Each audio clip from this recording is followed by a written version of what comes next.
hopefully we have everyone here. As I say, it's now 10 o'clock. Arlene, if we could start the meeting, please.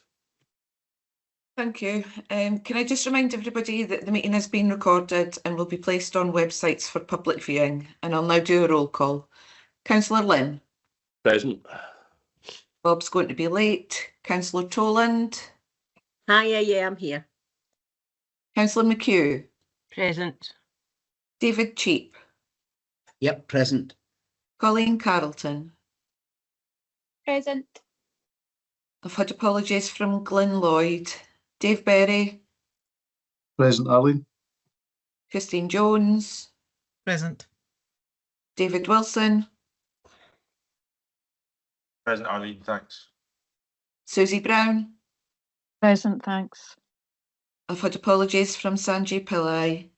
Raymond Marshall. Jim McFarlane. On and Arlene, I'm here. I've had apologies from Christina Cooper. Martin Sloan. Present. Emma Fletcher. Present, thank you. David Shaw. Present, thanks. That concludes the roll call, thanks. We'll just carry on, Chair. Sure, yep. Yep. So item 1 is apologies, which have already been noted. Item 2 is declaration of interest. Are there any declarations?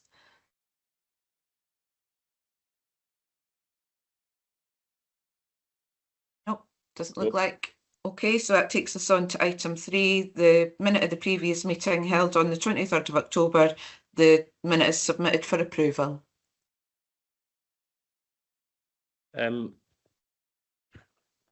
Does anyone have any issue with the minutes of the previous meeting not being an accurate record of that meeting? No, I'll take that as the minutes are accepted. Thank you. That takes us on to 3B, which is the action tracker, which is submitted for noting. Okay, so any questions on the action tracker? Relatively short action tracker compared to what we've had in the past. I certainly don't. Dorothy, yeah. Thanks, Ken. Item 4, in relation to under the action mapping event for children and young people, consideration would be given to providing feedback from the event to an IJB meeting, and it says report to be submitted today. Well, there is a report, but I couldn't see anything about this mapping event for children and young people within the report, unless I've missed it. That's a fair point, actually. Anyone like to comment on that? Dave? Yeah, thanks. Sorry, Dorothy. We'll take that away and review then, because I think we didn't expect that to be there. So we'll take that away and so we'll keep that on the action tracker just now and defer it to the next meeting. So okay, that's fine, Dave. That's fine. Thank you. Okay, next meeting then. Yep. Nothing else? No. Okay, next item, please. Thanks. That takes us on to item 4, which is appointment of Chief Officer, Dundee City Health and Social Care Integration Joint Board, and you're asked to note this. Yeah, it's just an informative to update us as to the position and the composition of the appointments committee. Any questions on that? No. Next item, please. Item 5, Performance and Audit Committee Chair's Assurance Report, that's submitted for information and record purposes. Clearly, Bob isn't here yet to answer any questions. It's a relatively short assurance report with plenty of detail in it, though. Any questions on that? Dave, your hand's up. Yeah.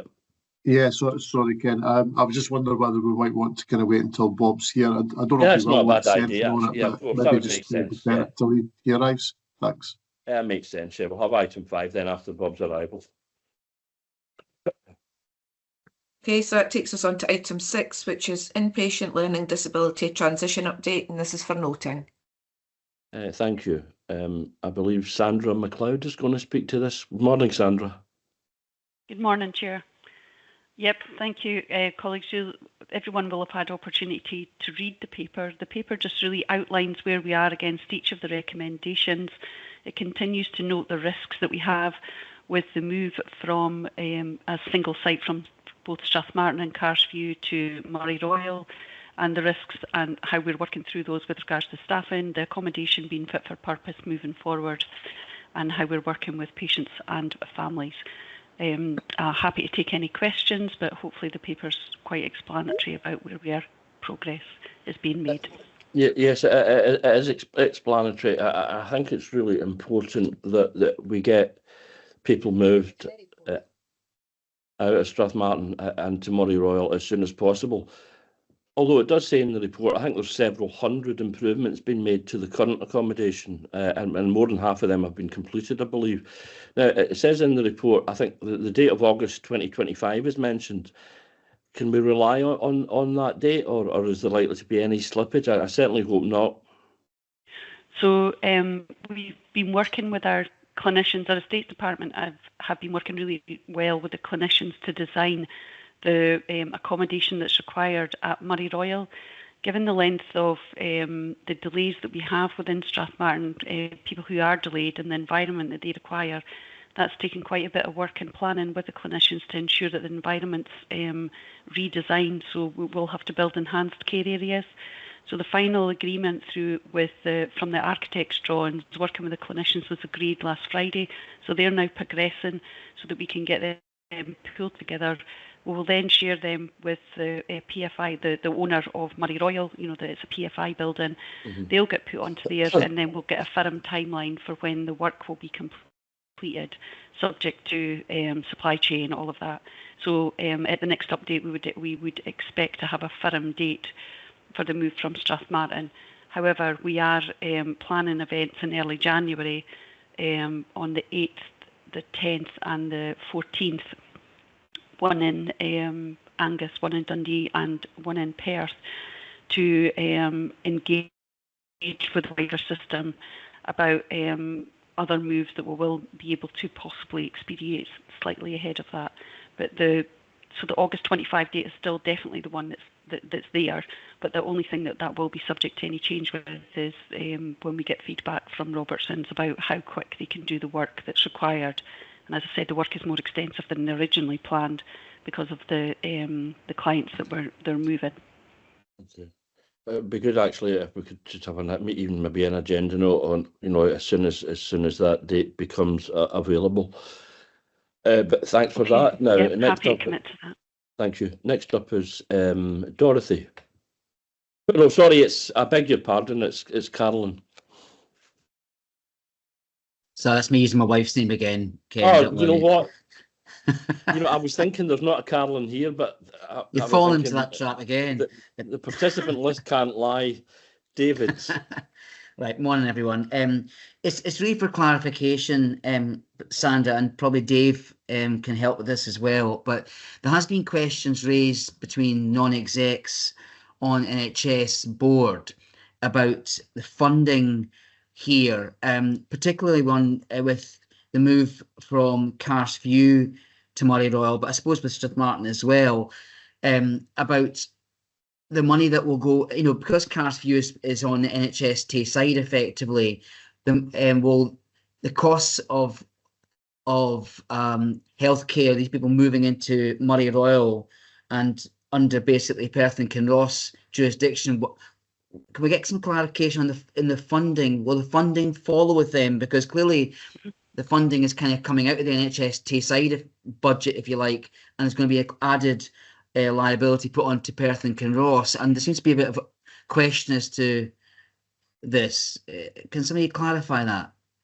I can come in with that. I can start, and I'm sure Dave will be able to add anything if I don't get it quite right. So the wards that are the patients are being moved into NHS Tayside. It is, although it's Murray Royal, it still comes under the jurisdiction. It's NHS Tayside that are responsible for the upkeep and working with the PFI, maintaining the estate that they're moving into. The funding regarding the funding for the patients, if you like, and what the LD, the learning disability funding is for the inpatients. and mental health actually in totality. That money is delegated. So although NHS Tayside are responsible for the inpatient services, the money that they get comes from the Health and Social Care Partnerships, is delegated to them to manage. So therefore, any resource or anything moving back would be at the discretion of the Health and Social Care Partnerships. So there is a lot of talk about resource transfer, and I think that that's there. But what I'd really like to just be quite clear on, we're currently sitting with 29 learning disability clients across our service, and of which we have 24 beds. 16 of those are delayed discharges. So if we were to consider, if we had no delayed discharges across our system, then we wouldn't need the same number of beds. We'd be effectively able to half them, and then there would be a significant amount of ability to transfer resource. But discharging 1 or 2 patients at a time doesn't free up the staffing or the monies there. So the monies at the moment are delegated to the inpatient services. They're managed through NHS Tayside. And any buildings, if you like, savings from there. So I think there was talk of, well, if if Strathmartin's closed, we won't need that money. But mindful that NHS Tayside has its whole estate, and that estate supports not only NHS Tayside but also the Health and Social Care Partnerships, Kingsway Care Centre being point in case. And so the money any savings from buildings costs will have to be then reinvested in works that's already on our backlog maintenance. Does that help? I don't know if Dave wants to add anything to that. I was just going to come for clarity. Can I just come back? Sorry, Dave. Can I just come back and just? I get the bit in the property side, and the fact that it's all part of NHS Tayside, but effectively the Perth and Kinross Health and Social Care Partnership, the revenue funding of all of this is going to have to be picked up by them. Surely, is it not, at Murray Royal for additional inpatients at Murray Royal as opposed to Carsview? Is that not right? No, the services, the budget and the services will still be, the inpatient support at Murray Royal will still remain with NHS Tayside. And that's the patients that it will still, so if you like, I'm executive lead for mental health inpatients, and that will still remain with me. We already have, for example, we have secure care, forensic care, all of that's based at Murray Royal. That's within NHS Tayside. That's not impacted on Perth and Kinross, and neither will these new patients. They will remain as inpatients will remain until such times as the schemes of integration change. They'll remain there. Okay, thanks for clarifying, Sandra. That's made it much better for me. Thank you. Thanks. Do you want to add to that, Dave? Jude, nothing much more to add. I think Sandra's kind of covered all the points there. I think in terms of the delayed discharge issue, that's the one that in terms of our kind of direct revenue budgets that poses us the financial challenge, given with our kind of where we are around financial recovery. So although there are plans around discharge for a number, if not all of these patients, and we are actively kind of looking to kind of move them as soon as possible. We need to also be mindful of our financial, the kind of financial impact on the whole system as well. So it's something that we're looking at in terms of our budget planning. So in terms of we've got kind of further down the agenda around the budget for next year. So it's kind of very much part of that those considerations for next year. You happy with that, David? Yep. Dorothy. Before I ask my question, that was an interesting discussion, and I don't know if I've quite got my head around funding and services and different IJBs, and it might be something to add on to our list. Well, for me, it would be of development sessions, just clarity around that, how that all works. Anyway, that's not what I wanted to ask. Page 15, item 4, talks about workforce and the impact on workforce. And I wondered, I've actually got a couple of questions here. I wondered how many staff will this impact on, and what are we doing to engage with staff to make sure it's as trouble-free as possible? That's my first question. Okay, so, yeah, I'll come in, Chair. So it impacts on around 100 staff in total when we look at both the sites across there. what we've done is the transition group has a work stream that's set up with colleagues from our partnership, from our union colleagues, from HR, and from our management group that are working through with staff. So they're agreeing a plan as to how we can engage with that. The general manager at the moment is having informal one-to-ones with every member of staff. And as you might imagine, that's quite a consideration. She's quite a bit through, but that'll take her in right into early January, where she's sitting down with staff and just trying to understand from their perspective, whether they'll be able to move, if they won't be able to move, what the problems for them are, and just getting an understanding so that we maybe have a baseline of figures. The other key part we've done for staff is we've started a staff participation group, and what that is from frontline staff and mixed colleagues there, and it's helping to understand and give them a voice that's direct, not just through the work stream, which I'm sure their colleagues within partnership and their unions are having their collective voices there, but there is an opportunity for how staff feel that they would like to be communicated, and that's working well. There's suggestion boxes going out, lots of different ways that that's been communicated, and that's proven quite popular. There is a risk, and it's always been identified right from the start that there's a risk with regards to the staff moving, and I think historically mental health has, I'm sure for those colleagues that have been around long enough, if you recall, even closing Sunnyside and Montrose, and them services all been transferred to Perth. There's been significant shifts and moves around the mental health estate across Tayside it has a history of it. So we absolutely will be working with staff. There is a risk that some staff won't want to come, and I think what staff are recognising is because of the long-term nature, because of the length of delays, so then therefore the length of time that people have been with them, they feel that if they're not coming with them, there's a risk to those patients. Mm-hmm. However, what we would say on that is it's also working with staff to understand there, so we can, if required, we will need to then start to consider, we might have to recruit, there's policies in place to protect staff and they'll all be followed. But with any transition for any client from a learning disability, the transition period is quite significant and well planned. So any move, once we have the date, transition planning will start to be put in place, and we'll be moving that at an early stage. So for example, that often if somebody's moving from an inpatient base to a community base, there'll be in-reach workers coming in and then going out. It's not like you're discharged tomorrow kind of thing. There's a lot of planning, and all of that will be applied. So therefore, in that way, we would seek to reassure staff and families and the patients that we will take every step that we can to make sure the transition, because that's a change of environment and maybe will be a change of staff, all of that we manage that well once we understand what the exact date is, and once we understand the exact changes that we'll need to make to our staffing.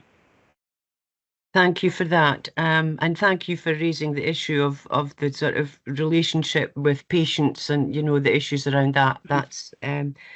That's useful to be aware of. My second question involves page 16 and item 8. It's about the communication plan. I don't see any mention of parents, patients, and carers involved in the setting up or the production of the communication plan. I think further down the line, there's mention of patients and carers. But I wondered whether they shouldn't have been involved at an earlier stage in the communication plan. Yeah, so that's a fair point. My understanding is that with having advocacy services and third sector, that was the intent that patients and carers would be involved there. There has been a session set up with advocacy and with patients, both with patients and with their families, to understand exactly what we need to do moving forward with communications. So there is a real desire that we're communicating well. But yeah, absolutely take on board. I can feed that back.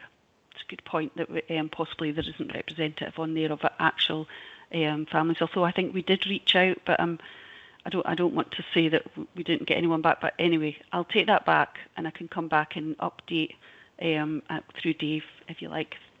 Yeah. Thank you. Was that you, Dorothy? Yes. Yeah. Thanks.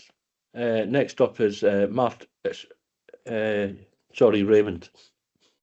I think your hand was up and has gone down, Martin. Is that? Yep. Yeah, Raymond, please. Yeah, thanks, Chair. I think, Sandra, my question was similar to Dorothy's, was wondering on the staffing risk.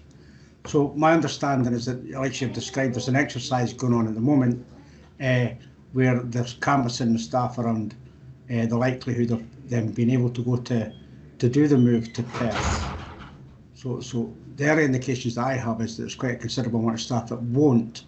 So there's two questions, I suppose. One is, will be coming back to the board to give them the outcome of that and detailing the risk around not being able to provide the service because you don't have the staff numbers to provide it.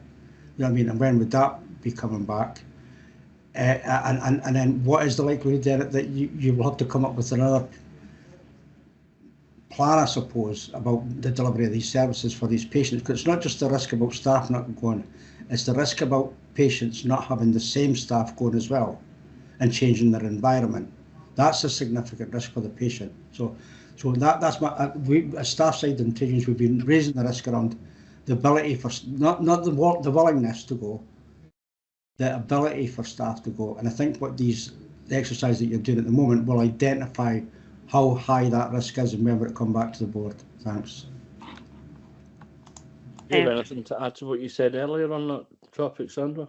No, I would just reaffirm, it's less about canvassing. Appreciate that's maybe the context, Raymond, but it's actual one-to-ones that the general manager's sitting down and having that conversation with each team member. And yes, it will give us a figure. The next update that comes to the board will be a quarterly update. That will identify the scope and the scale of the risk for us and then seek our plans. But just as I identified earlier, this is not long stay patients that we should be planning for. This is people who are delayed in their discharge and any transition from one environment to another, because ultimately every one of these patients should be going home. So at any point they will face the risk of moving their environment and moving their staff. And that's something that is built into their clinical picture and should be built into their discharge. So while we understand it's a risk just now, it will be an ongoing risk at any point in their journey as they move to, as the coming home document suggests, as they move towards that. So fully aware of the risk, and we'll be taking all actions that we can to mitigate that.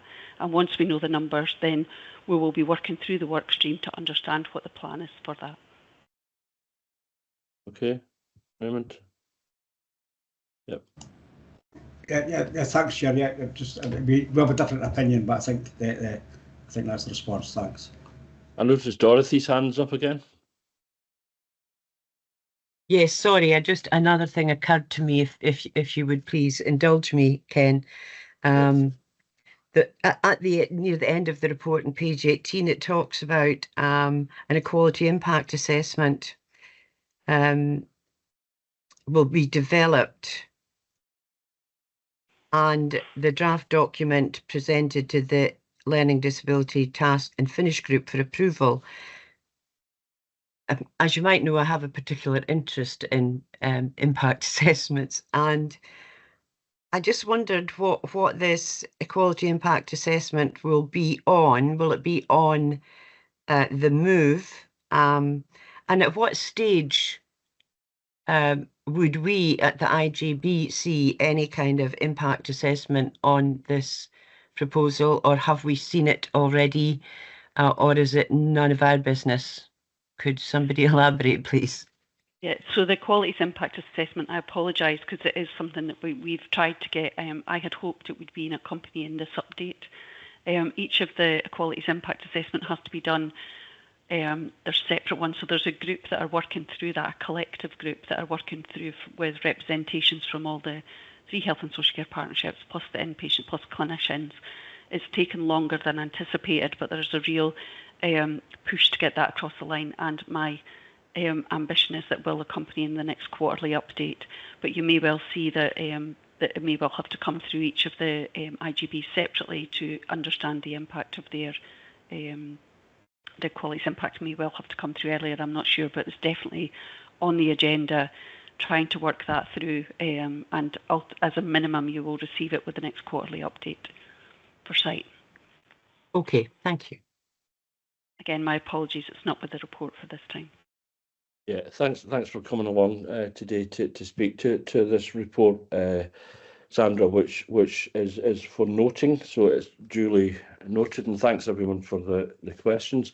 Arlene, I think it's probably we could go back to the previous item now, the Performance and Audit Committee Chair's Assurance Report, because I think Bob has now joined us. Bob, we delayed this item in case you wanted to make any comments, if you're here.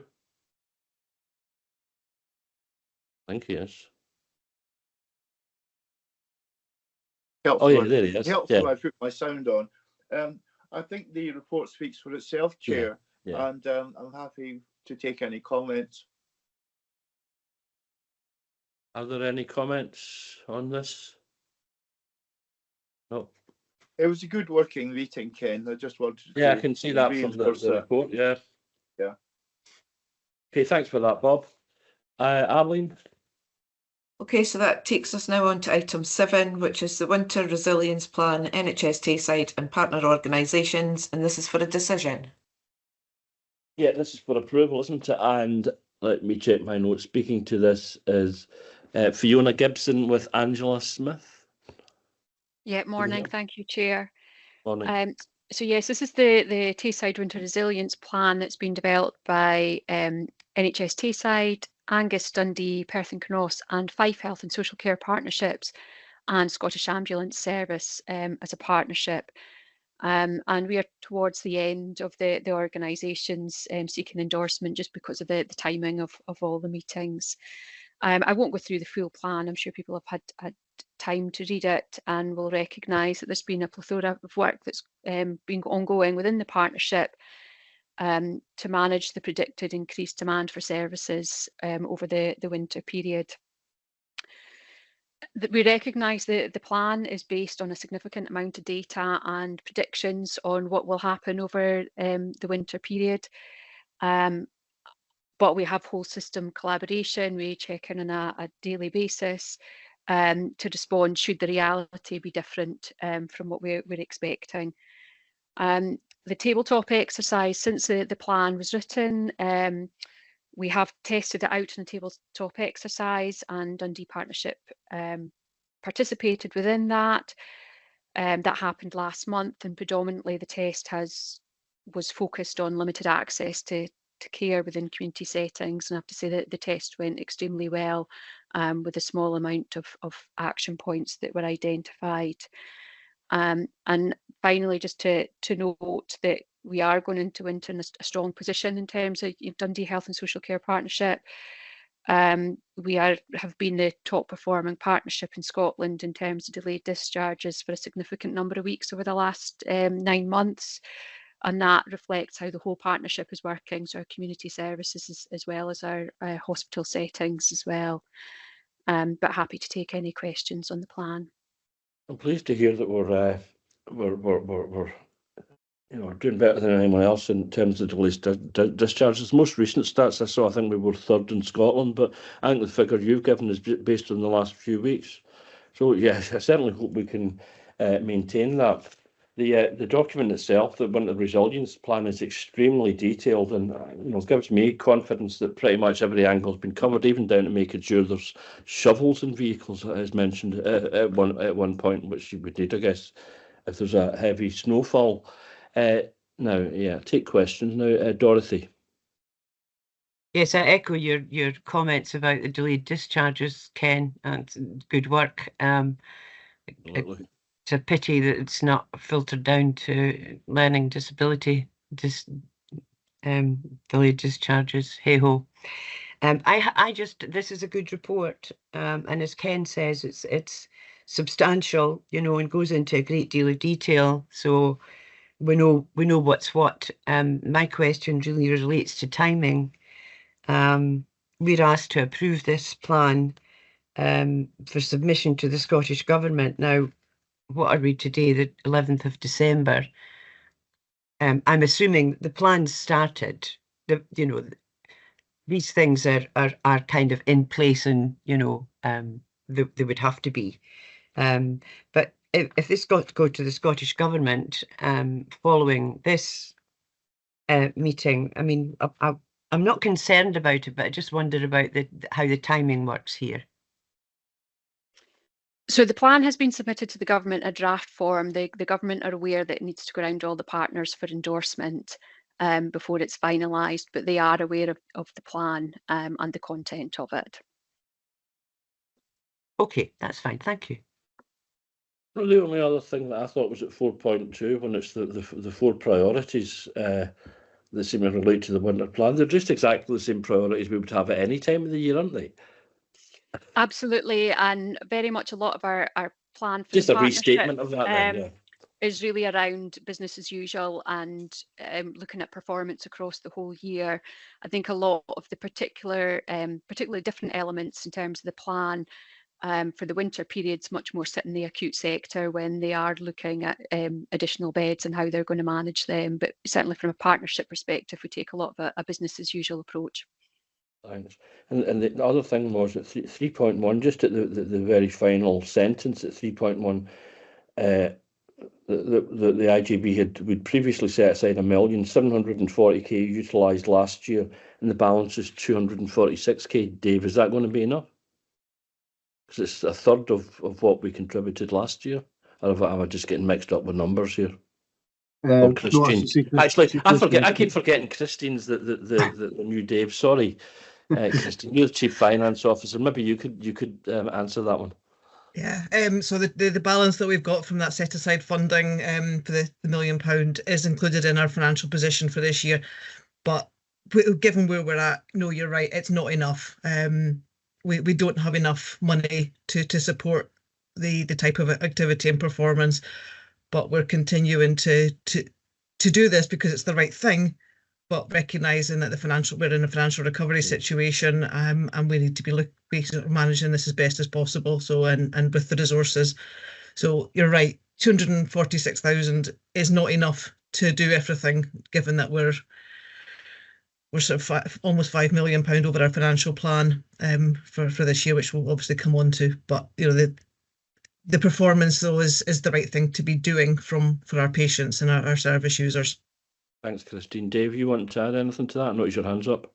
Yeah, no, just to add to it, because I think again, in the context of what we added to the budget in 24-25 as well, in terms of increased capacity. So we did kind of have that significant investment in particularly around care at home. So the money in effect that we've got from reserves, while absolutely not enough to kind of cover everything, it's in the kind of context of having additional kind of money in the baseline as well. So once that 246 is gone, it's gone.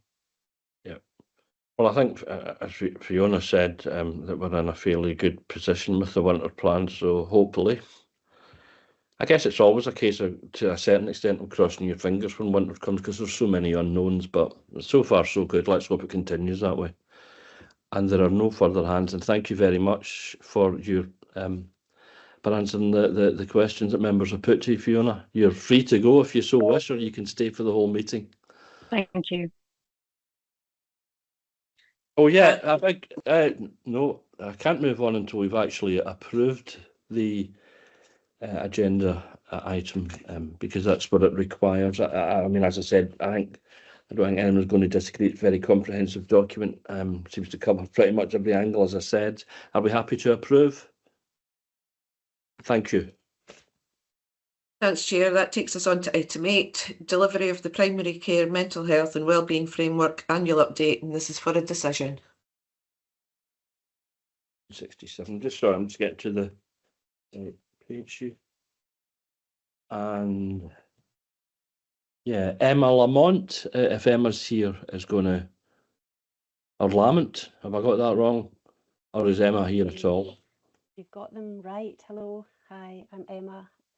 Oh, hello, Emma. What was the Lamont? It's right. Lamont, Okay. but I'll remember I'll that answer from to both. Don't worry. I'm just thinking of Norman Lamont, I suppose. Well, many people do. So actually, a lot. Some of the younger members might not remember Norman, but yeah. Okay. Well, thank you very much for inviting me to present the annual report for the Primary Care Mental Health and Wellbeing Framework. So I'm the programme manager for this programme of work. So you'll have seen the report that we submitted, The first point I'd like to say is just to say that we are making good and steady progress in terms of providing mental health support within primary care for Dundee. And in terms of context, just to set the context, we know that around a third of GP consultations have a mental health component. So this work aims to support and enhance what's available via primary care for people seeking support with their mental health, and helps enable a seamless journey to specialist services where necessary, or community support where it is appropriate as well. So just to give you some of the highlights from the report, we are seeking approval to continue the implementation of the strategic delivery plan and the framework for mental health and wellbeing within primary care.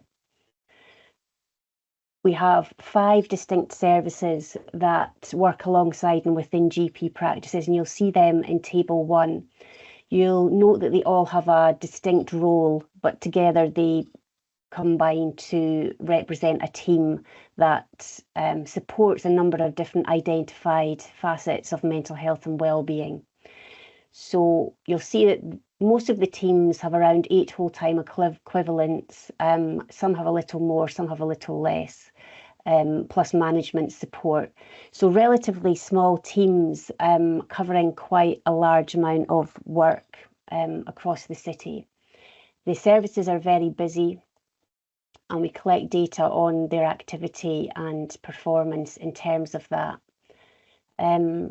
In terms of progress over 23-24, I'll just highlight a number of areas. So, as I said, we've taken a programme management approach to the primary care mental health and wellbeing framework, and that means that we've got dedicated support in terms of the planning, the coordination, the leadership, and the management and governance of this work amongst all of the stakeholders involved. There's a number of different services and partners across statutory, non-statutory and third sector, so that supports that in many ways. Our key piece of work for the first part of this year, building on what we said we would do last year, was to develop the Dundee Primary Care Mental Health and Wellbeing Strategic Delivery Plan. So this is going to run for 4 years from 2024 to 2027. So we've done this, and this took 6 months through consultation and co-production with key stakeholders. And within that, we were able to set out a plan that has a vision to provide mental health and wellbeing services in primary care, enabling people to access the right support at the right time, in the right place, by staff who are knowledgeable and skilled. So there's 3 priority action areas that were developed via all of the stakeholders involved. We also worked with third sector colleagues to engage with the public.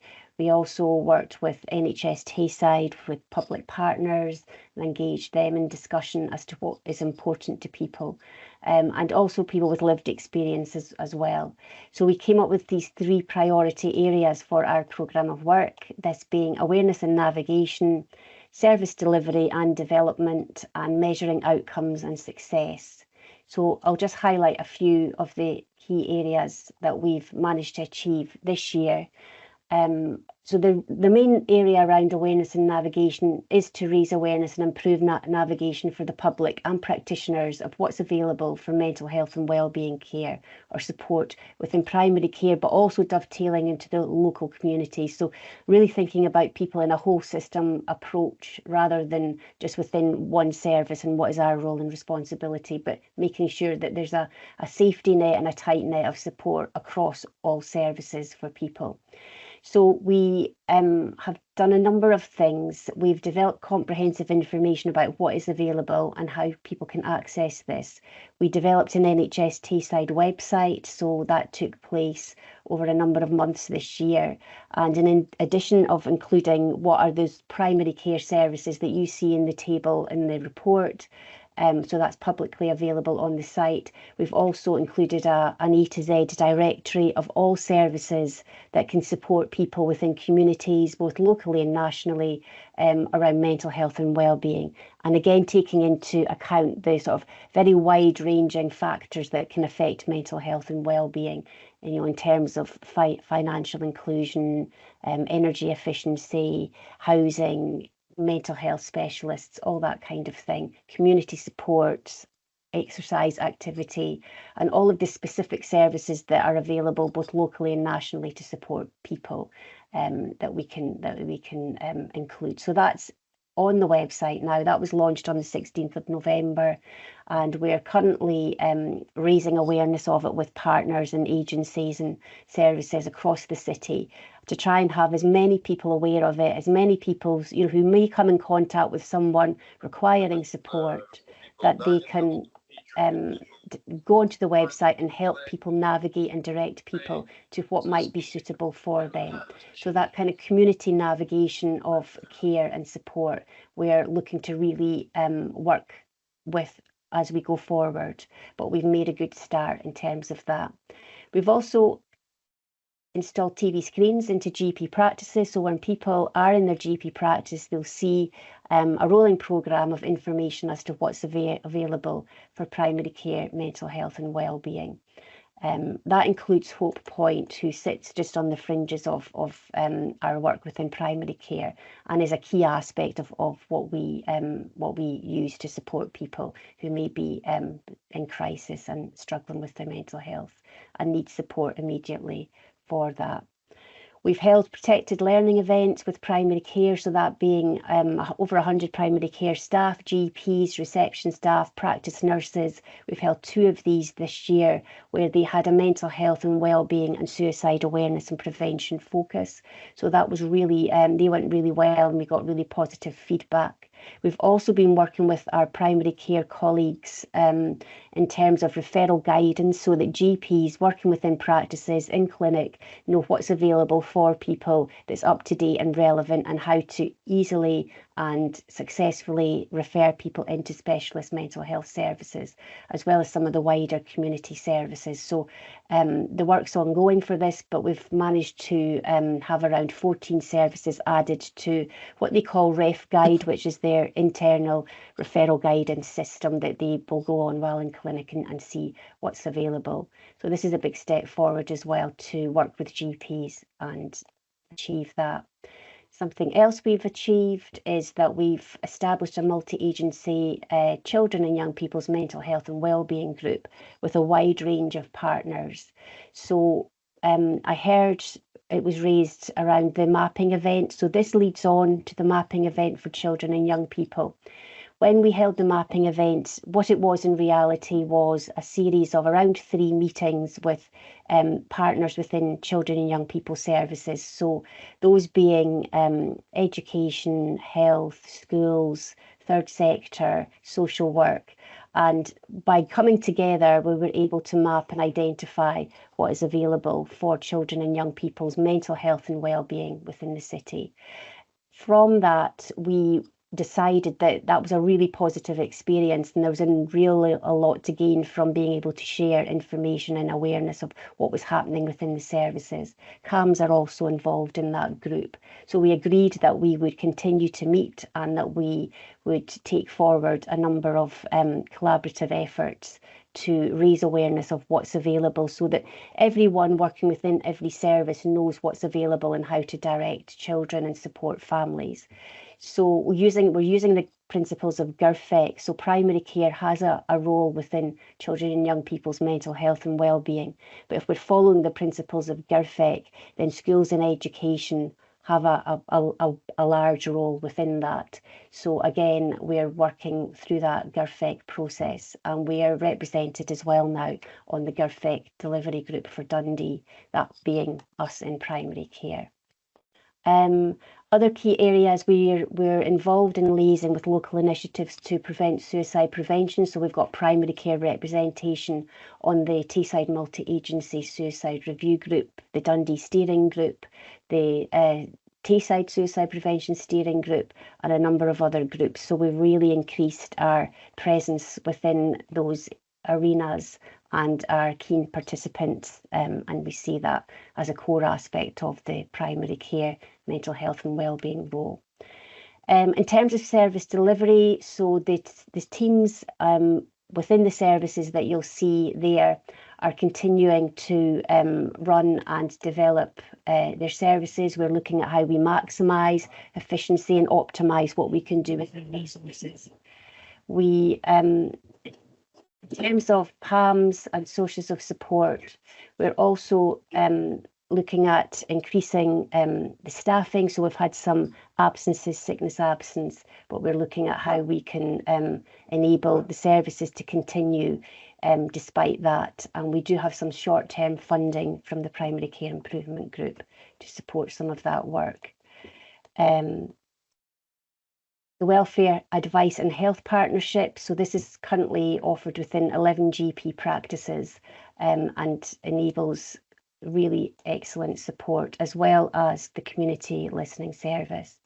And distress brief interventions being one of our other services we have been rolling out and embedding over the course of the year. So again, that's in many practices across the city now. And GPs and all of our staff within our multidisciplinary team are able to refer into distress brief intervention. So really increasing that safety net for people and many opportunities for people to gain support. In terms of measuring outcomes and success, so we have established a reporting framework detailing who and when and what format we report to within our sort of governance process, ensuring that risks are regularly reviewed and reported and actions come from them. We've developed in draft a quality assurance framework for the entire multidisciplinary team. So that's bringing 5 services together and looking at how we will measure impact and success in terms of that. The key measures, we've only just agreed that last week, so that's why that's not been included in this report. But the key measures that we will be including in that are looking at personal demographic data, service user contact and activity, and pathways in and out of the services that we offer, just to make sure that's efficient and it's supportive for people. We'll also be looking at measuring service user experience and outcomes, and also looking at process and governance measurements as well. So the services are already doing this, but this is a much more coordinated quality assurance approach. And plans for next year, we'll continue to progress the plan, and we are looking to introduce care opinion across all of the services. So that will be one of our key drivers. We'll be looking to ensure that DBI is for all services and all GPs. And we're also currently looking and developing a digital hub to support early intervention and prevention. So this is a website that is building on the NHS Lothian model, taking what we've currently managed to do with the NHS Tayside website, but building it much more around guided self-support, good and high quality information about mental health and well-being, and then what all the supports are available across the city, from community to, you know, gateways into specialist services where necessary. We're also looking to introduce the hub and spoke model. So this is within our PAMS service, that's Patient Assessment Liaison Mental Health Service. So we'll be looking to do that over the course of next year. And this is to support maximising the efficiency and ensuring that all practices have some of this at all time, because the resource is very tight to enable cover across the city. And if people are on annual leave, or there's maternity leave or sickness absence, it can be difficult for those services to continue within practices. So we'll be looking to do that.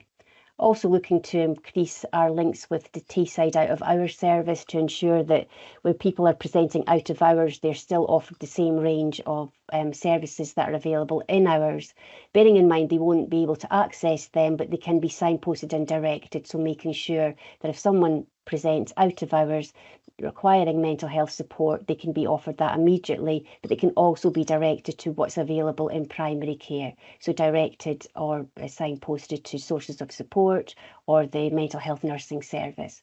So we're keen to do that. And in terms of our next steps, just continue to support and monitor the development of this programme and its impact. And we'll continue to progress the actions outlined in Appendix 1 to continue that. I'm happy to take any questions. I'm aware that was a lot of information. There was a lot of very interesting information. I really enjoyed reading the report, and I enjoyed finding out more in the table and further on in the report about all the services that are provided and what they do. Particularly impressed, not particularly impressed any more than any of the other services, but I know that the community listening service is provided by volunteers. Well done, these volunteers. I think as chair of the IJB, I'd be quite interested in maybe meeting up with some members of the community listening service, because that's an important service. I know it's embedded in practices as well. I've obviously kept busy, so yeah, maybe early in the new year, I'd really be quite keen to link up with them. A wee bit concerned, I guess, about the vacancies and levels in PAMS, Patient Assessment Liaison Mental Health Service. There's 2 full-time equivalents, and there's some other people on leave. I know it mentions the use of a hub and spoke model to try and address this, but it doesn't actually say anything, I don't think, about replacing, recruiting to these 2 vacancies. Is that going to happen? Obviously it is, but yeah. Yes, so the teams are currently, I think it might be down to 1 full-time equivalent now. I think they've very recently recruited, and I think they'll be aiming to recruit further. The hub and spoke model still requires development, but it's got a number of key aims. One of the key aims is to improve job satisfaction for the staff. So the nurses who work within the team are embedded within the practices, and they don't have an awful lot of opportunity to meet and receive peer support and have that sort of team focus. So that's one of the reasons why the hub model should improve that, as well as benefiting service users in that way of having cross cover for holidays and absences, etc. So we are looking at increasing morale within the workforce through that and retention. That's reassuring. Yeah, just a great report, and I love the fact that we've got welfare advice in 11 GP practices as well, because so many people who have mental health issues, it's because they're under so much stress, particularly with the cost of living crisis, etc., and just not having enough money, not being able to access the whatever benefits they're entitled to. So, given that that's a third of people showing up at a GP for mental health problems in deprived areas, it may be pushing 50%. It's so important that we have a range of services to provide the support that people need. Really great report, really enthusiastic about this. Thanks for that. And we'll move to questions. Dorothy. Thank you, and thank you, Emma. This is a comprehensive framework, bringing, drawing all these supports together. That's really, really useful for people. I would echo what Ken said about the volunteers and the listening service and the advice services as well on financial difficulties for people. That is so key. It's a sobering statistic, isn't it? 1 in 3 patients in GP practices with mental health, and as Ken says, that'll be, exacerbated in specific areas. But this is a really good framework. I have a couple of questions. You talked about raising awareness of all the supports that are out there, and I wondered, apart from the digital platform, what other platforms are you using? I can remember we used to go into GP surgeries and there were leaflets and notices and posters and all that kind of thing lying about. It's so long since I've been in a GP surgery. I don't know if that is still done, but I wondered about that kind of a platform for giving out information and raising awareness in libraries, community centres, and is that stuff still available in GP surgeries? They have the TV screens, don't they, as well now? Yes, so they've moved to the TV screens, but we do have them on the TV screens now. And if anybody's been to a GP practice recently and sat in the waiting room for 10 minutes, it's really quite comprehensive what's available. It not only shows what's for mental health and wellbeing, but it shows some of the wider work as well, community physiotherapy, etc. So we are looking at widening that out. So since the launch of the website, we've been working with the NHS Tayside Communications team and we've got some posters. We've got 250 posters actually just printed and ready to go. We've identified a number of areas that we will be sharing them. Obviously, they've been out digitally anyway, so we've sent them to many places, but we decided that it would be worthwhile to actually print a number off and get them into as many places as we could. So we're in the process of posting out. They'll be out there before Christmas. All the community pharmacies across Dundee will have the posters and asked to display them. We'll have leaflets and posters going into community centres. We've had further suggestions which we will work on as well from our steering group around supermarkets, you know, the community notice boards at supermarkets, and I think there's community champions within them who can be very supportive. So we're getting lists of names and addresses, and posters will go out to them. We'll be looking at libraries and anywhere else. I mean, if anyone wants these posters, which directs people to the website, which then tells them what's available for them. We're already looking at improvements to that website. So instead of it being a static image on the first page, I don't know if you've had a look, but I encourage everybody to go and look at it and share it with as many people as you can, friends and colleagues. We're looking at perhaps a short video that will take people through what's available, and that will sort of reduce the requirement to click more and read more and things like that. So we do have some information that we can take from the TV screens and potentially put online on that platform. And then, of course, using social media as much as possible to get that out as well to as many people. But if anyone has any ideas or wants any posters, we're more than happy to send you some, because we've just had 250 printed. So they're waiting That's to go. excellent, Emma. Thank you for that. I had one further wee question. I'm assuming that you spoke about your reporting framework, and I'm assuming that the implementation plan or the delivery plan will come back to the IJB with and report on progress, future iterations of the plan, yes? Yes, yes. Or do you mean the assurance framework for measurement? Well, I Or do you don't mean know, I don't really understand that term, but Okay. I mean, you've got a delivery. This is a framework, and there will be a Yes. delivery plan, Yes, I'm assuming. And will yes. we see progress reports on the delivery plan in the future? So the action plan, there's an action Yes, the plan action. there. Yes. No, Will it's that be Dave's hands up. updated and will come to Yes. us? Yes. Yes, Yes. yeah, Okay. we can provide that. Effectively, everything that we've achieved so far, I've put in the report. Yes. So actually, I presented one to our steering group last week, our strategy group, which was almost identical, but it was in a tabled format, if you like.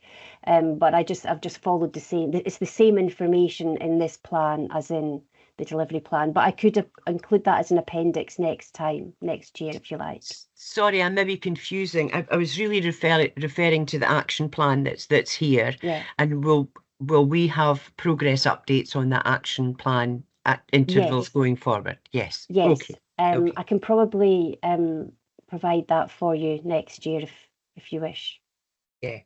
As an appendix, because by then we'll really have many more achievements. Yes. On okay. that plan. Yeah. Thank Yeah, you. well, if you could definitely do that, I think that would be very helpful, Emma. Bob, you're up next.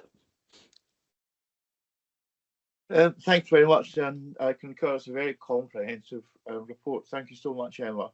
I just wanted to focus on 4.2.7, that's page 72, measuring outcomes and success. There is a working group that will focus on this area. Yes. In terms of the composition of that group, what carer and service user representation will be on that? And I'm thinking very much of Dave Ayuno from the session we attended yesterday at the V&A on Care by Design, Shaping Impact Together. And carers and service users are heavily involved in identifying what the issues and the problems are, but equally so they should be identifying what the outcomes and the successes are too. So I'd very much like to see how that unfolds and how they will be incorporated into that particular group. You did make one reference to it, but I'd like to see overall how they're involved. So yeah, so we've got the Measuring Outcomes Working Group up and running. We've met a number of times. As I say, we've managed to bring together our first version of our assurance framework. I would say that this will be a test of change, because you really can't create an assurance framework from nothing and that be set in stone. So I think we need to, as someone has said, an implementation plan of how we start to implement and test that. So that's the stage we're at the moment. The composition of the group is a number of stakeholders, and in terms of who are working within the arena, in terms of service users and carers, we work with DVVA and they identify for us service users or the public or lived experience. We're looking at a number of different groups, to be honest, so it's not always service users that will inform us on this work, because it could be any of us at any day going to primary care seeking support. So we're trying to look quite broadly about engaging with communities and in community groups. We're engaged with the Fairness Leadership Panel. I don't know if you're aware of them, but we engage with them in terms of all of the development of each of the work streams. I've got a meeting with them at the end of January to discuss further some of the progress and hear their feedback. We're not directly involved with any carers services at the moment, so I'd be more than happy to take advice with regards to how people would think that we could pursue that. Certainly happy to. Thanks very much. I just wanted to put it on your radar, Emma, as an in-principle issue. So thank you. I will take that forward. I also see Martin's hand up. Martin. Thanks, Chair. And sorry, I would like to thank Bob for raising that point, because that was just something I was going to raise as well. As a carer myself, I find it quite interesting to see this report, and it is a very extensive report. But again, Bob raised a really important point about 4.2.7 about the fact that about involvement. So I was going to raise this about another report as well. If you're looking for care representation, you can always rely on the care reps from the 3 IJBs, because we are all quite infused about the aspects of mental health, specifically in Plymouth and Ross, but two here in Dundee. So if you're looking for that sort of representation, I'm sure we can arrange something in that respect. But in terms of general wider care representation, I think Dundee Care Centre would be the best place to go to for that and to engage with them, because I know a number of carers have been visiting carer groups across the city over the last few months, and mental health is a major issue. And it's something not just carers, mental health, but the people that they're caring for and their mental health. So I think that's something which should be looked upon. Again, thank you, Bob. Thank you very much. Yeah, I certainly would be keen to meet with you and have a conversation and see how we might strengthen that if you'd be happy to. Thank you, Martin. Yep. Okay, thanks everyone. Thanks for that, Emma, and thanks everyone for your contributions.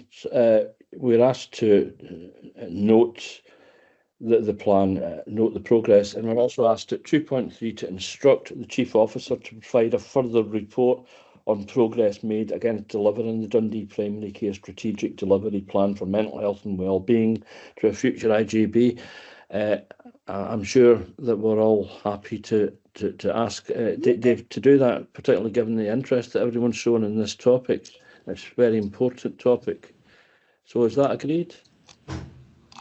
Yep. Now, see, at this point, I know we're about to go on to the items that keep me awake at night. So I would suggest taking a short break at this point, which we'll have to take anyway, but I think this is probably a good time to get into the right headspace, the financial stuff. So 10 minutes starting now, and I'll see you at 11:15. Is that okay? So that's 11:15. If we can restart, please. Thanks, Chair. That takes us now on to item 9, which is financial monitoring position as at October. This is for noting. Thank you. And that's you in the spotlight now, I'm afraid, Christine. So go ahead. Okay. All right, thank you. Yeah, so this is our latest financial monitoring report, as its title says, as a position as October. The latest figures we are projecting for the current financial year are showing our projected overspend of £8.773 million, which obviously is considerably worse than our financial plan for this year, where we're expecting to set aside £4 million of an overspend. So the excess of that's about 4.8 million. Although there is actually a small improvement from our previous report that we brought to you based on the August figures, it was showing just over £9 million overspend. So we've got a net improvement of about 230,000. As we've already highlighted, a significant portion of the additional unplanned overspend relates to the increased demand for the care at home services. And as we've already noted through the winter plan and various other conversations that we've had, that really strong improvement in our delayed discharges for non-complex care and the unmet social care need in the community as well. So we've got really significant improvement there in terms of performance, but just acknowledging that we don't have the financial resources to basically continue to sustain this for any length of time beyond this year without additional funding or building this into our financial budget position for the coming year. So that's the non-complex side of things. We've already highlighted through the learning disability paper about the complex delayed discharges in there, and so that's obviously in something else in the background about our performance that we need to be acknowledging, but really acknowledging that where we've got complex learning disability delays, these are, by the whole nature of it, these are complex individuals, complex packages that need to be put in place. So these are obviously going to take much longer in terms of managing these back into a position of back into the community with an appropriate care package around them. So that's a sort of a different part of the delayed discharge aspects of things. Some other sort of key highlights are noted through 4.3 in terms of our overspend, our key overspend areas and specific pressures. We know we've still got issues with supplementary staffing costs and the premium cost of backfilling where we've got vacancies or covering absence. Our prescribing position continues to show signs of volatility with fluctuating growth both in volume and pricing being seen. And I've already raised with colleagues the pattern across Tayside with the 3 IJB areas. There's showing signs of inconsistency and variability with each month to month as well. So, there's potential risk in there in terms of the numbers, but the numbers are sort of going up and down. So not necessarily showing a consistent pattern, and not showing a consistent pattern across the 3 Tayside areas either. So not entirely sure the underlying reasons for it, if it's particular drugs or particular pockets of the population or particular illnesses or patterns or whatever else. So there's a little bit of digging to try to understand that a bit more. Section 4.5 highlights a new risk and a new issue, cost pressure that's emerged in the last couple of months, and we've got some clarity on. So a lot of the funding is baseline recurring that we get year on year. We also get specific allocations from Scottish Government for specific purposes. Many of these allocations become ongoing, that we know we start to rely on them year on year. We get the indications that we can continue to rely on these year on year. However, given some of the financial challenges nationally, some of these allocations have reduced this year, and we've only received that notification partway through the year, which means then we've already got an awful lot of commitments and recruitment and staff recruited against this funding to achieve the aims of the particular allocation, and then to be told partway through the year that we're actually getting less money than we were expecting to get, with the added implication of pay awards in there as well. We've got an additional cost pressure that's now been built into the position. So that's obviously, well, we've got a net improvement in our position, but underlying we've got some additional cost pressures that have emerged. So the position could have been better if we'd not had to build that one in. Section 4.6 just highlights our opening. No, it's not. sorry, 4.7 highlights the opening reserves for this financial year. And the next report, I will try to pull together a projected closing reserves based on our position. But it is worth highlighting that the £4 million of revenue budget support will be utilised this year. The vast majority, if our financial recovery actions don't produce further improvements, the vast majority of our general reserves will be utilised this year. Yeah. And a significant portion of our other committed and earmarked reserves will likely be used as the sort of plans emerged. As we've already highlighted, the balance from the winter planning funding reserve that we'd created, that will be utilised, and a number of other things will be utilised as spend is actually incurred for the particular purposes this year. So, well, we've got a small improvement this year that obviously is partly offset by some of the additional cost pressures that we've seen emerging. And obviously we're continuing to be working with our managers to continue to pull this back where we can, acknowledging the performance side of things, activity side of things, and that we're obviously going into winter as well, and the unpredictability of the winter position. But at this particular point in time, you know, this is our projected financial position, and as always, the breakdown of the figures are noted through the appendices as well. If there's any questions, happy to pick those up. So I think the first thing I'd like to say is that it's not the case here that Dundee has messed up in some way and everyone else is doing fine. I was at a meeting of the chairs, the IJB chairs, network meeting online, IJB chairs and vice chairs yesterday, and currently 45% of IJBs in Scotland have no reserves. We at least have some left, and many more have less than the recommended 2% of total budget held in reserve. So this is a national picture, not merely a Dundee problem. We heard earlier how well we're doing in delayed discharge, #1 in Scotland in recent weeks, which is really laudable. And it's not just the stats on paper, it's the fact that people, particularly older and vulnerable people, aren't languishing in hospital, but being subjected to potential infection any longer than they need to. They're getting out of hospital at the right time, they're getting the home care that they need, which is why they're getting out of hospital, the care at home that we provide. I'm just really worried for the year to come and subsequent years. I guess that we're not going to be able to do that. Maybe you could comment on that.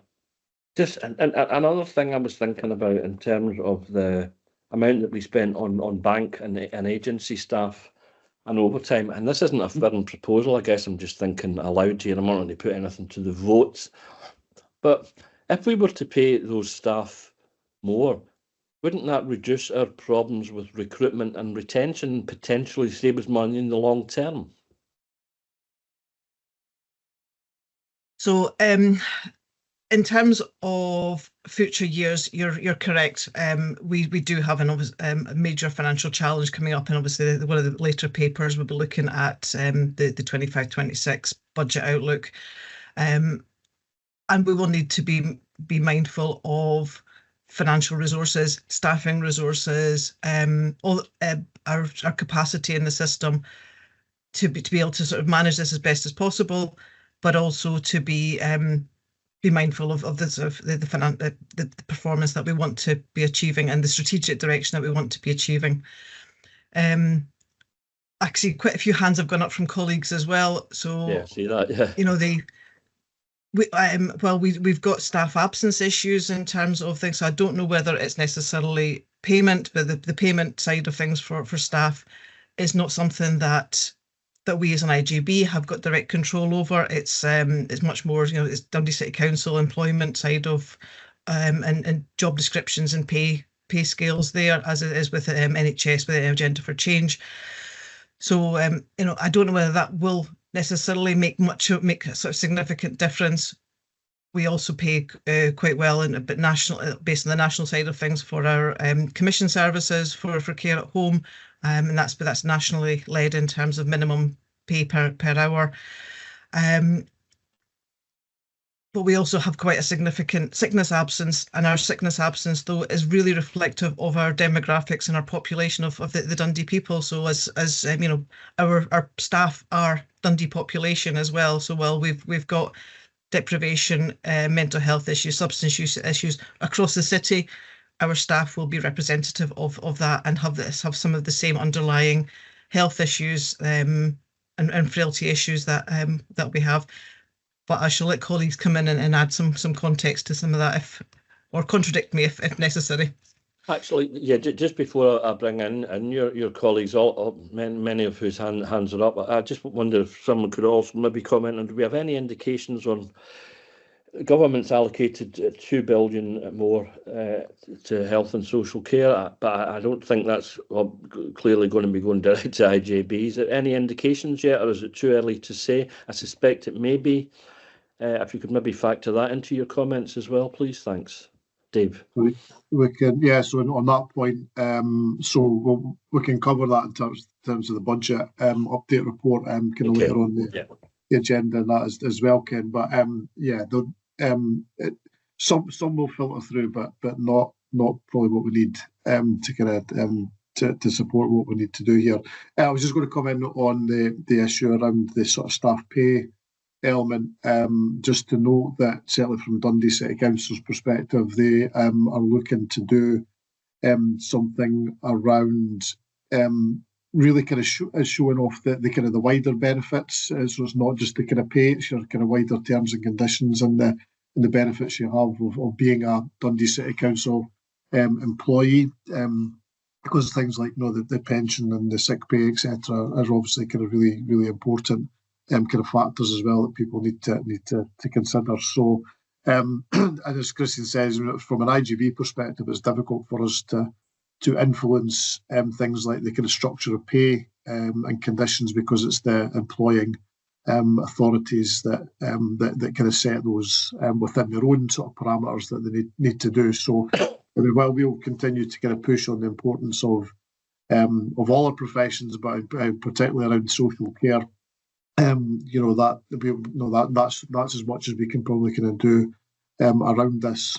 Within our kind of commission services, there will be an increase in the minimum payment for adult social care pay next year to £12.60 from the £12 an hour. So that can again looks to enhance the uplift for social care in the external care market, which again has had signs of kind of contributing to improvement for recruitment. No, but it would be nice if they could get the 10.5% that the consultants are getting, but never mind.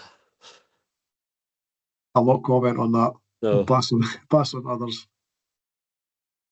Is that you finished? Yeah. Next up is Angela. Hi, Angela. Thank you. Yeah, just wanted to give a couple of examples briefly. The community nursing teams, they went through a significant period of instability because of the high absence levels. There was also then people coming back with high annual leave needs that had to be accommodated. So we did have a bit of a spiral situation there, and we did get approval from the management team to transfer some of that supplementary staffing into permanent contracts to allow us to stabilise the team. That has been working. The absence levels and the annual leave levels are coming down now, and we have started to reduce back those permanent posts into supplementary staffing as and when required, because the need is much less at this point. So it is working and it is going in the right direction, but it is on the understanding as part of the financial recovery plan, we do need to get back within budget. In terms of the social care, I think every single social care staff member would agree that they would really, really benefit from a higher salary. However, I don't think that would actually influence the absence rates, which I think is caused by other issues. However, the recruitment element, although we did have a problem during COVID for a significant period, a lot of the problems we had with recruitment was actually about keeping up with demand rather than filling posts that became vacant.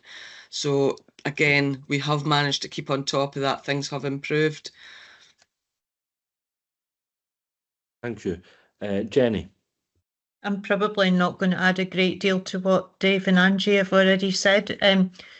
It's just to kind of put that in a bit of a context going forward, though, that we're seeing multiple issues affecting the availability of workforce across all professions, one of which is that after next year, less people are actually coming through in training in most professions.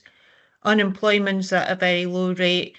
International recruitment's dropped off. So it's the challenges around that are really significant. So there's a number of things that are in place, particularly, as you'll know, around the wellbeing kind of retention side, retire and return in the NHS, the work that Dundee City Council's doing around employee terms and conditions.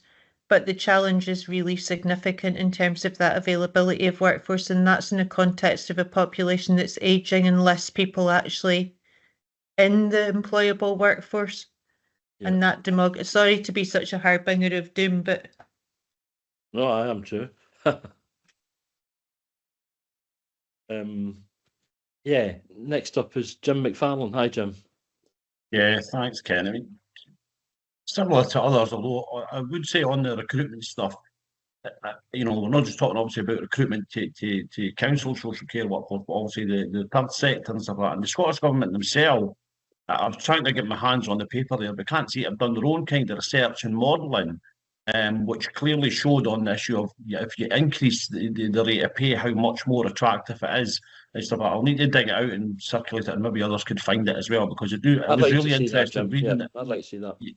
Yeah, you know, it was really interesting reading it. Unfortunately, you know, it's not been kind of, you know, backed up with the funding so far. So, you know, that is a concern in that sense, when, you know, that kind of evidence is there. It's not, you know, I know I've kind of been banging the drum with it for a while, but, you know, it's clearly been looked into there as well. So that's important. I mean, the issues around absence are really complex, aren't they? And I agree with the points that Christine made around, you know, the workforce reflects the wider community and stuff like that as well.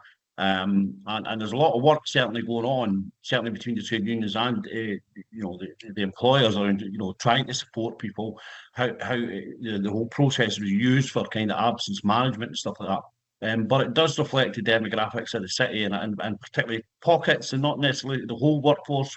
But, you know, in a lot of areas, it is an ageing workforce with all the kind of complexities that brings as well, and the ability to work and that work-life balance that people need.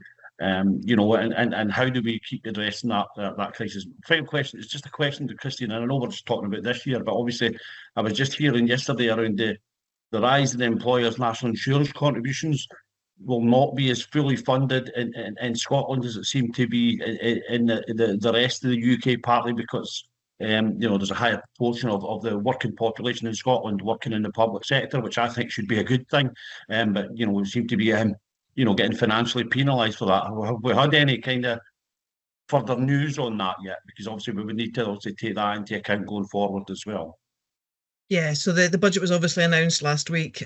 We are still working through a lot of the detail and trying to get the clarity on a number of these aspects, particularly the employer national insurance, and that's both for our internal employed staff and the implications for our direct employed staff, but also been really mindful of our third sector commission services as well, and the increased cost implications for those organisations as well.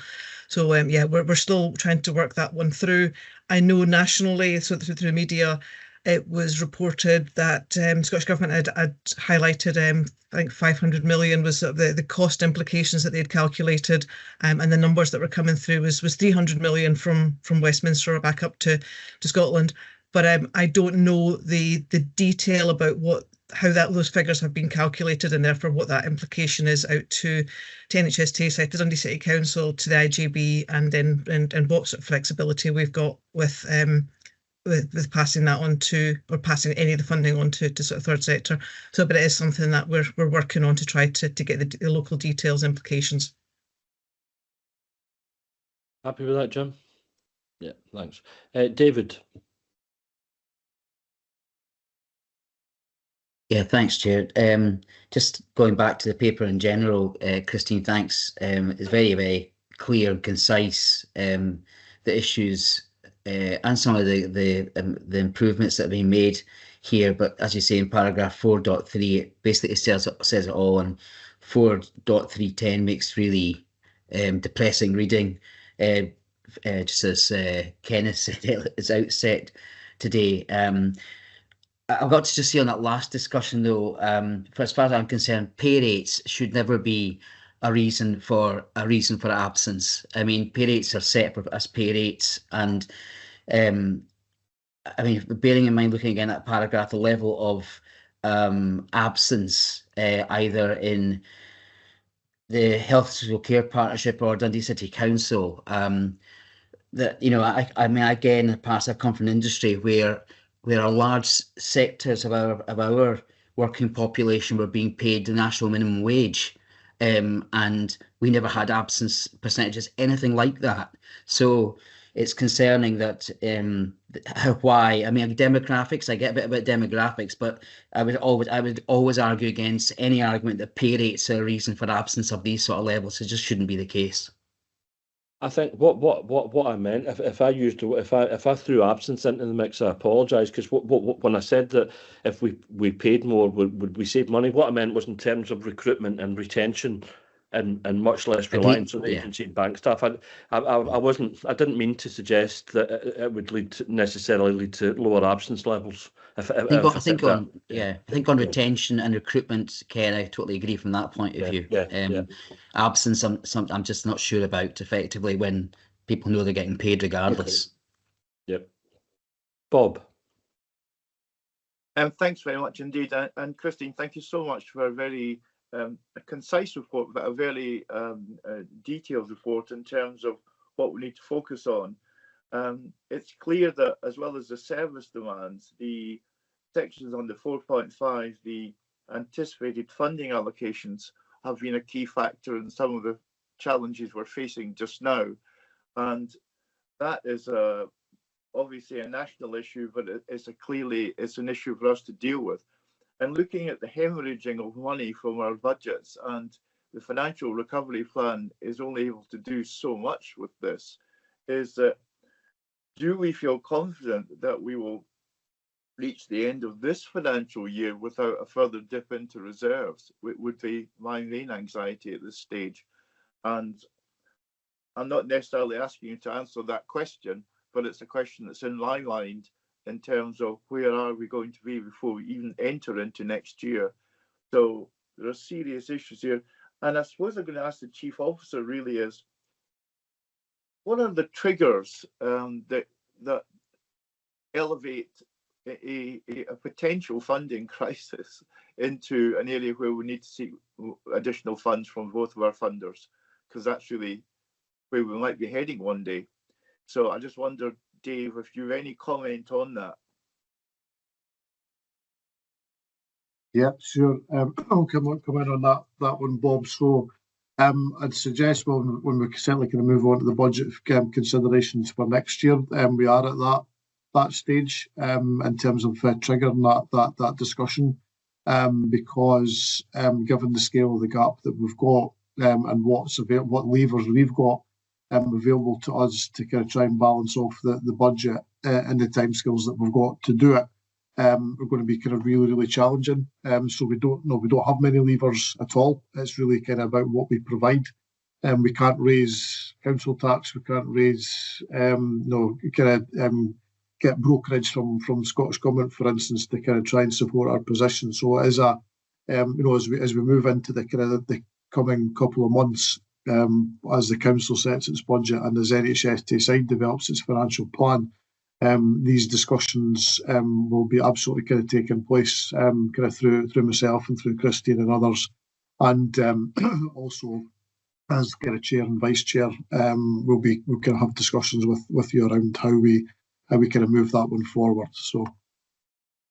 And thank you. And I mean, one of the levers that we do have is that we've demonstrated an excellent position on delays to discharge. And I think that is an important lever. And it's an important narrative when we're coming to discuss the impact on other organisations.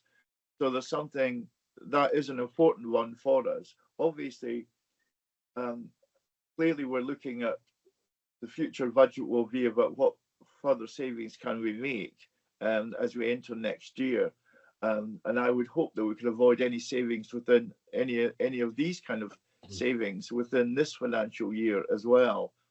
So that's where my main concerns are. So I suppose my issue is, if you wish the chair and I to be involved in more elevated discussions in this area with the funders, I think Ken and I would be more than happy to be participants within. Thank you. Okay, I don't see any further hands. Clearly, you know, we've got 3.5 months till the actual budget setting meeting, and we've clearly got a lot of work to do. I think that was all just for noting. Yeah. So, Arlene, next item, please. Okay, that takes us on to item 10, Financial Recovery Plan Update 24-25. This is for a decision. Okay. Thank you. Okay, so this automatically follows on from the current year financial position, and just that it provides an update on the sort of actions that we've been taking as management team and our budget holders with across the services. So we've already highlighted the current financial position. An update on the sort of key actions that we have been taking are detailed through sort of 4.2. Particularly in 4.2.2 is sort of a summary and sort of some of the key actions, and 4.2.3 through to 4.2.6 provide some detail on more of the specific actions that have been taking place in particular parts of the organisation to try to address some of the particular challenges that we have and improve efficiencies and maximise the actual output that we've got for the resources that we've got available.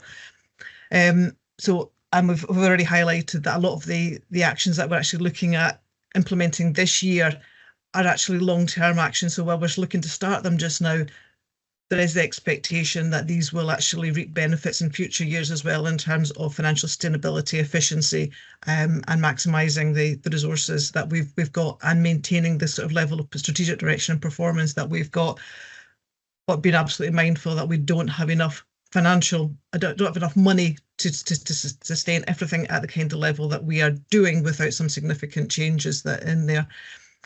So it's there for awareness and details of the progress, and I'll be bringing a further report back in February. If there's any questions or comments, happy to be picking these up again. Yeah, I think even before reading this report, people were well aware of the actions that have been taken to resolve the projected gap, but obviously useful to have this report. Dorothy.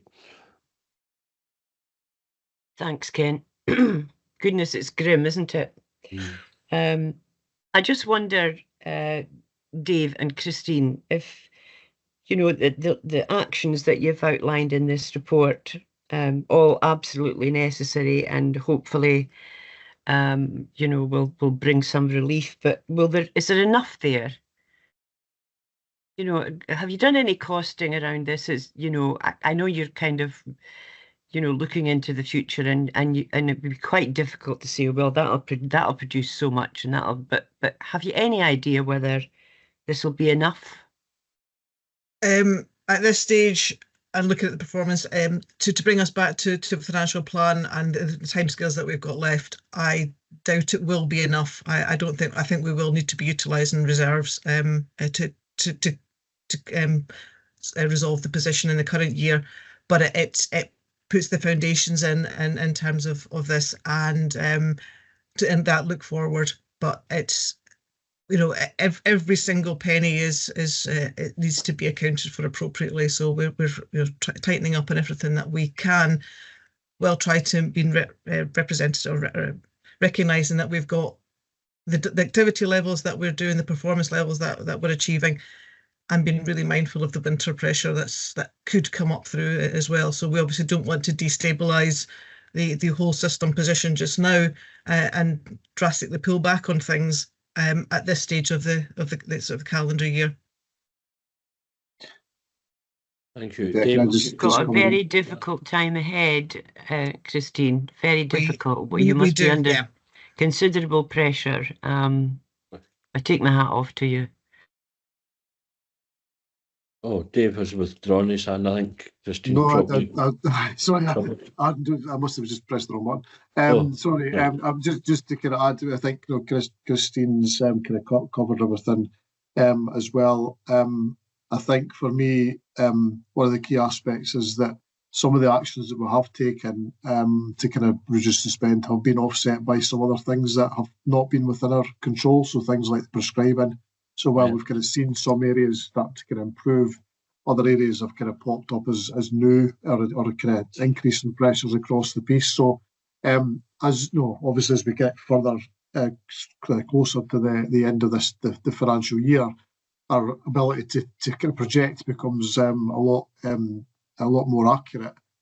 So we will just be finishing off the financial margin figures based on the November position around about now. So that should give us a good indication as to whether that slight trend of improvement that we've seen between 1 month to the next is kind of continued, and where that will then kind of give us a sense around how far away we'll be come the year end. So what is the case from our perspective of managing what we can in terms of cost pressures and acknowledging the risks that exist within the system of sometimes kind of doing that and how we kind of do that, but also recognising additional pressures that will hit us at different stages of the year. But we'll continue to obviously kind of keep you as a board updated with the kind of latest position.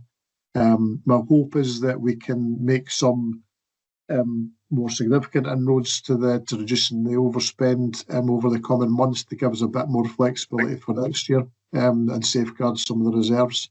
But we're not going to be able to kind of, I don't think we're going to be in a position of eradicating that full overspend. Dave, David, would you like to come in?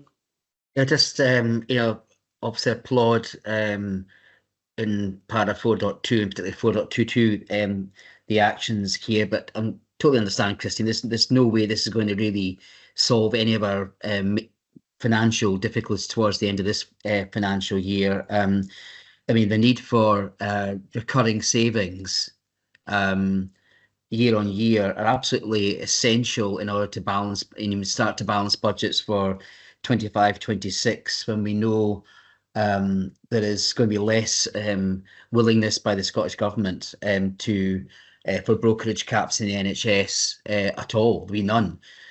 So we're facing a problem right the way across the whole sector.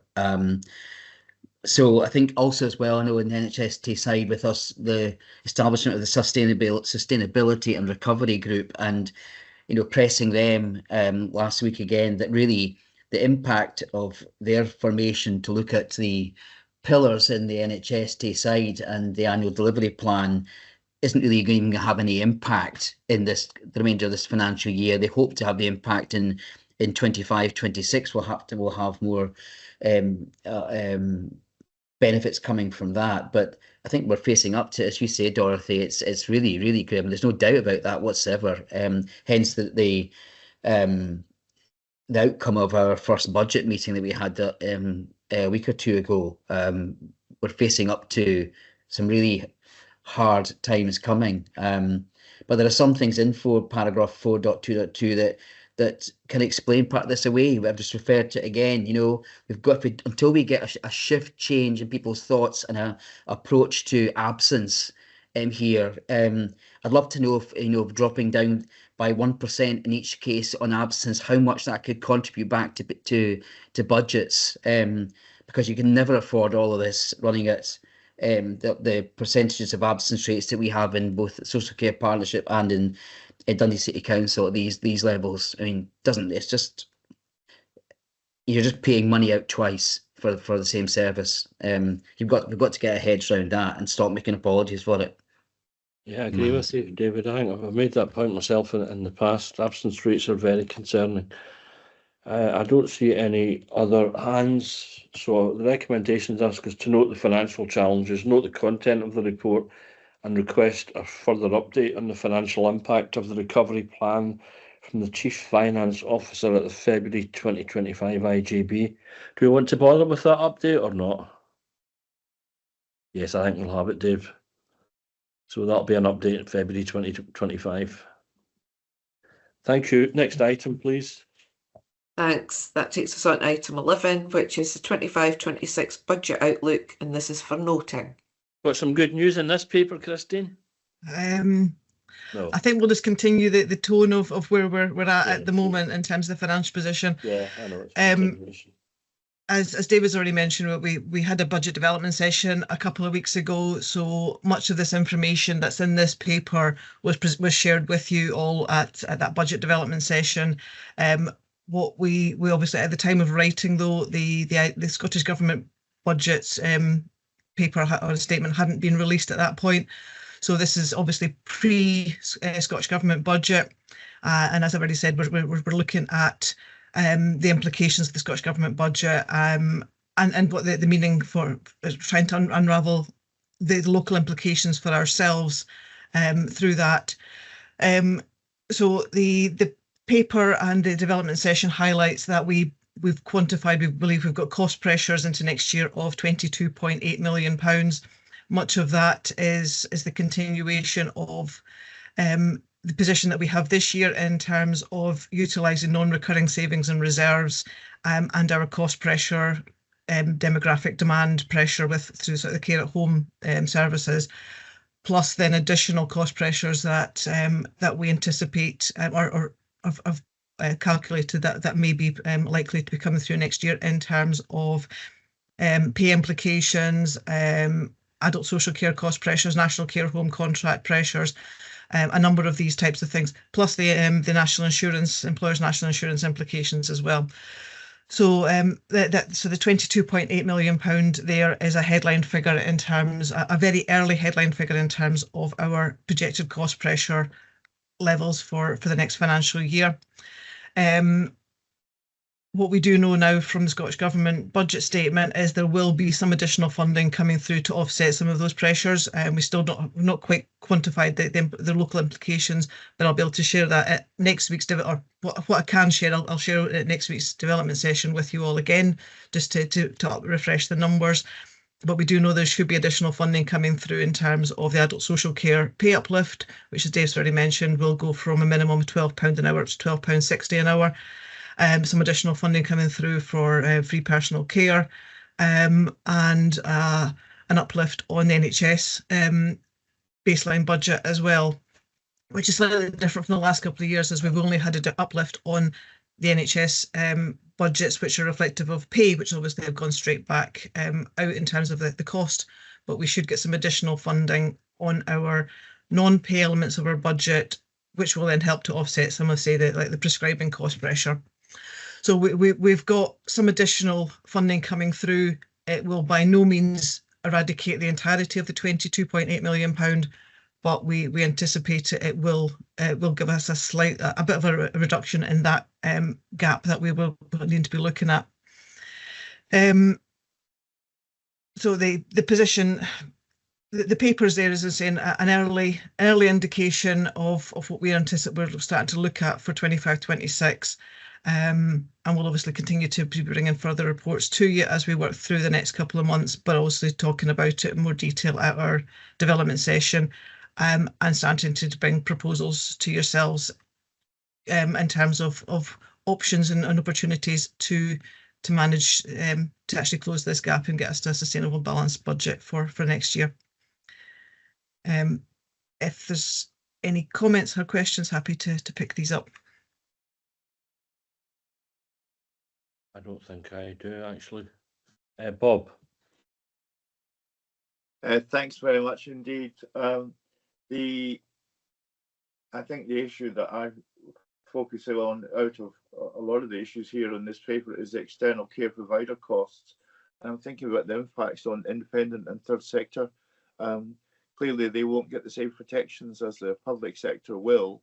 And so I clearly have concerns about the decisions that we may have to make around these areas, and that gives me some anxiety given the nature of how commissioning has gone over the last few years and the innovative approaches that we've done with those sectors.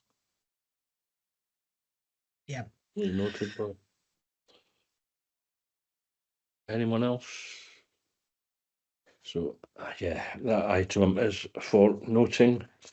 And as you all know, we've got plenty of work ahead of us for the budget setting process in March. Next item, please. Item 12 is the PAC Annual Report 23-24, and it's for noting. Okay. Thank you. So I'll pick this one up as well. As Arlene highlights, this paper is for noting. This is our annual review for IJB's assurance and oversight purposes of the PAC's activity and reports that they've considered during 23-24. Quite a helpful summary noted in section 4.4 of the variety of the reports that have been received. Many of these are coming to every single meeting, and other ones are coming just periodically or annually to PAC. So this paper is just for noting, same just for governance and assurance purposes. I see Bob, who's just taken over as chair, wanting to come in here. Bob. Thanks, Ken. I note the thanks very much indeed. Obviously, I wasn't around for much of this, but I will be picking up through the future PACs on the Audit Scotland's annual report and picking up on the 3 areas that they've highlighted on the 4.6 as actions for us to work on and improve and take forward. Yeah, rightly so. Yeah. Thank you, Bob. So, yeah, that's items noted. Next item, please. Item 13 is the revised PAC terms of reference, and this is for noting. Any questions on this report? Yeah, I was just going to say that so this has been an annual review of our PAC terms of reference, but actually there's no material differences that we're putting into the terms of, or proposing to put into the terms of reference from previous years. So just a minor wording amendment. But other than that, yeah, the terms of reference are there. I'm conscious of a comment that Bob's made offline as well previously. And we'll note this in terms of taking the PAC terms of reference to PAC for discussion prior to bringing it to the IJB for approval in future years as well. But obviously all PAC members are IJB members as well. So if you're looking at it and you're looking at it from with both hats on for our PAC members. Okay, thanks. Okay, that's noted. Next item, please. Item 14, Best Value Arrangements and Assessment 24-25. This is for noting. Is anyone going to speak to this? I don't know as much to say. I think the report basically says that we're doing really what we should be doing in terms of best value. Yeah, one of my colleagues, Sammy's online, and she's happy to pick up any questions or present the paper. Sammy. Yeah, I've got your name, Sammy Pendrick. Yeah. Yeah, I'm happy to pick up anything. I just did want to highlight some of the areas that have changed since the previous year, just to make the members aware. Obviously, we've had a lot of the strategic plans and arrangements are still in place that were covered in the previous year's report. We've had an update for the delivery plan, which is referenced in theme 1, as well as noting the additional IJB development sessions that we've spoke about previously that have been held and are scheduled for the rest of the year. Other areas that we've kind of added in comments about is the financial regulations and the scheme of delegation, which has been presented and approved by the IJB. Theme 5, which covers working with communities and now includes the work in the Engage Dundee survey, which we can use to help shape local service and strategic responses. I think that's probably the main updates from last year's plan, but if anyone has any other questions, feel free to let me know. I think David does. David? Mine's a very simple question. I'm just wondering why there are elements highlighted in yellow here. Are they trying to draw attention to anything? Yeah, sorry, I did have at the end of my kind of notes there. Apologies that should have been removed before that was popped in there. So don't worry, thank you. You can ignore them. Thank you. Okay, so thank you for that, Samantha, or no, Sammy. I've got said Samantha there, but I've written down Sammy. What do you prefer? That's my official name. I'm Sammy usually, but Sammy, yeah. right. Thanks for coming along, Sammy. And next item, please. That takes us on to item 15, which is the IJB attendances, which is submitted for information. Yep, okay. Next item. Item 16 is the remaining IJB development session for 2024, which is taking place on the 18th of December, and that's now being converted to a Teams-only meeting rather than in person. Yep, okay. Yep. Item 17 is the programme of meetings for the Integration Joint Board and the Performance and Audit Committee for 2025. So, yeah, I see Martin's hand is up, and I think I know why, and I think I'm going to agree with him. So I'll bring you in, Martin. Thanks, Chair. Just a quick question. I noted that we had discussions previously about moving back to in-person meetings. We continued with online because that was scheduled for this year. I just want to know why we're continuing to do a schedule of online meetings next year, specifically for the PAC and for the board itself. I don't think it doesn't actually say that they're going to be online, and I'd certainly prefer if they were hybrid. It's contingent on being able to get a facility that where we can have a hybrid option. Certainly the council has that. I think there has been an issue perhaps with capacity in terms of having the right staff there to get it up and running and fix anything that breaks. But I think it's certainly achievable for us to move to hybrid meetings next year, and I'd certainly be there in person. I think in particular the budget meeting, it'd be really important to have that in person. Dave? Yeah, no, thanks, Ken. I think we've discussed this a couple of times in terms of how we might want to move forward, and you've kind of already set kind of some of the challenges in terms of having suitable venue, having the technology, having the people around to be able to support that as well. I think. Do you know about the other two IJBs in Tayside? Are they all online, or does anyone know? I think they're hybrid, are they? I do, Ken. Are they hybrid, Bob? I certainly know that Firth and Kinross is, and they've got fully accessible premises as well. It's the council chambers that we use, and they've got a speaker system as well, and it works because I've chaired that for a number of years. So, and we don't seem to have that facility here, which is we do in the council chambers, and there's no reason why we couldn't have our meetings in the council chamber. I wonder about. I mean, I don't think there's any law that says it has to be on Dundee City Council premises. What about NHS Tayside premises with hybrid facilities?